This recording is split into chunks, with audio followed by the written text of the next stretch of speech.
Well, howdy ho, everybody. It has been some time since we've made a video. Texas has just been testing Julie and I's patience. We have had all kinds of weather that has been really nerve-wracking. Tornado warning, tornado warning, tornado warning. For you out there that don't know, we built ourselves a tornado shelter, and I can tell you that we would have probably been mental stress cases by now if we didn't have a safe place to go to. We seem to get a tornado warning all of a sudden this season at least once or twice a week now. And it's getting kind of brutal out there because they're actually touching down. We had one touch down over at our other piece of property, didn't hit it, but you know, it's just the fact of thinking that a twister could pop up, and it always seems to be after dark too. You know, tornado warning until 1 a.m. Well, there goes that night of sleep. But anyhow, we appreciate you following along with us and checking out all of our videos. If you are, more than likely you are an Austroflamm or a Rika owner. And today's video is for you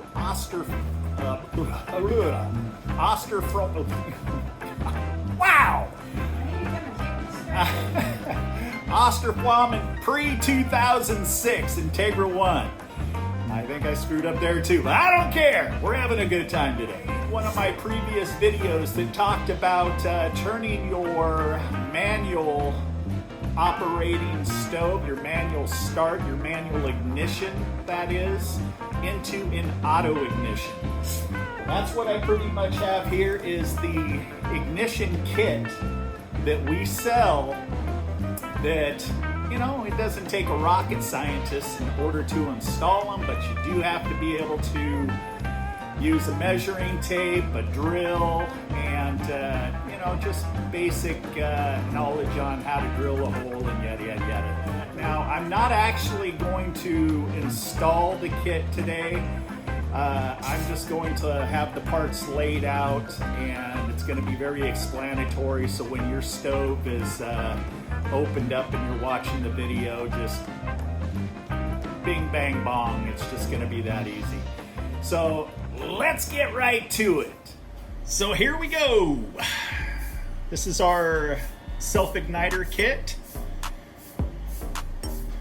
We'll start here. We've got the igniter, enough wire to route all the way around to the user board. This is your igniter casing, which is going to be necessary in order to install the igniter. Here is your igniter board that communicates with your motherboard. It is actually going to be tied into the motherboard, and it's going to work in unison. Last but not least, 3.5B EEPROM. If you have seen the previous video about EEPROMs, you know that in order to get your stove to function with all of the options available, you're going to want to give us a call and we'll sell you a 3.5B upgrade. This is what scares most people, which is understandable. Who wants to start drilling holes in their pellet stove? And honestly, some of you really have it made due to the fact that, like this stove here, this actually had a knockout, which, as you can see here, is the pre-drill hole underneath the firebox floor there. The first thing that you're going to want to do is either search for a knockout, and if by chance you don't have a knockout, then you're going to want to drill a 3/4 inch hole in the side wall when you're facing the stove on the left hand side. Okay, so as you're facing the stove, your wire is going to run from the left of the burn pot out and around the back. Okay, But somewhere in the 90s, they decided to go from a 45-degree angle wall. And what that means is, if you grab yourself, say, a ruler, like so. Okay, let me see if I can back this out a little bit. And you put it against the back wall.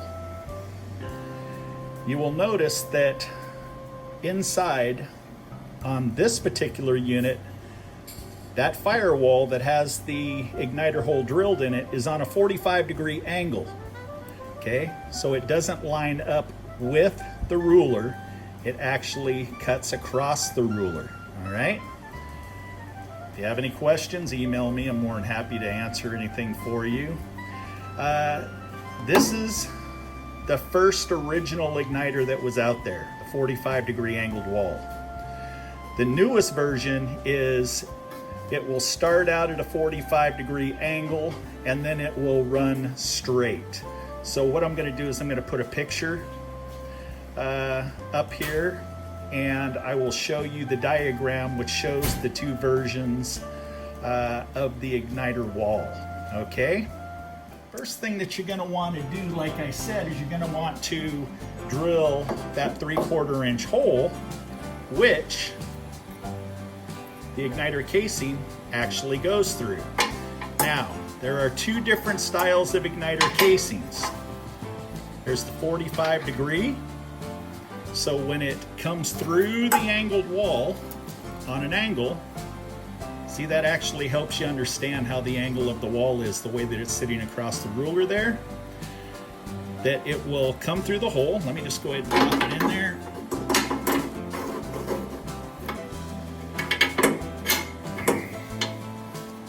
Okay, you really don't have to worry about the exact location of the igniter in here.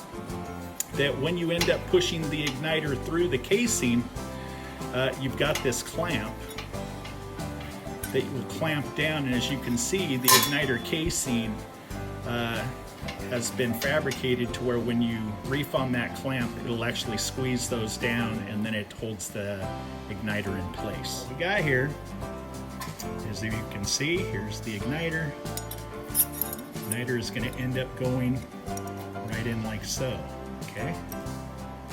And it's actually going to be all the way out. There's your typical burn pot hole right there. When you insert it, that hole is going to line up with that igniter casing. And then what it's going to do is it's going to, see my finger through the burn pot? That's where your igniter is going to line up. So any pellets that are leaning up against that port is going to end up igniting. So the whole secret here is, where do I drill that hole? Very simple. You want that hole to be centered on the center of your burn pot. So in the 45 degrees, since it does end up protruding through on an angle, you're going to want to move it back just a touch, say 1/4 of an inch. You have 1/4 to a 1/2 inch of play on this igniter inside the case, and that you can move it around. But I can tell you, once this thing, ignites and fires off, all that heat that's pumping out of there should light your pellets. If it doesn't, you could have a problem with the pellet, or you might need to adjust the igniter a bit. Okay, now it's very, very important that your burn pot stays clean, due to the fact that if this igniter hole here ends up at any point getting plugged up, you're going to have a misfire. If by chance that igniter does protrude out the end and it starts touching the burn pot, then you can end up having a grounding issue and you can burn up your igniter right quick. Okay, time to get serious now, ladies and gentlemen. Once the official pointing stick comes out, that's it. No messing around. Okay, so at this point here, you have installed, okay, your igniter, okay? So it sits underneath there like so. You end up running the wire, and you will see part of the body that has a little cutout right here for the wiring. So route the wire through this little cutout. Bring it around.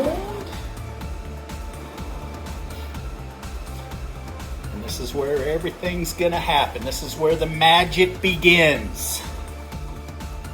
Okay, now that we're all set up, don't get all freaked out about all the wires that you see here. It's not that confusing. So you have the igniter board here that I wanted you to go ahead and mount right below the wiring block. All right, like so. Excuse the wrapper, but this is the anti-static wrapper, and anytime you use any electronic parts, you want to make sure that you set it on the anti-static wrapper. So, what we got going on here is you have 4 posts on the igniter board, okay? And each one of these posts has a particular position for a wire that needs to be connected to it. So right here on post 4, see if I can do this without blocking the view, 4 and 6, those are your igniter wires, okay? So your wire that ran around the stove is going to connect to number 4 and number 6. Now on the left side of the board, number 3 and number 5,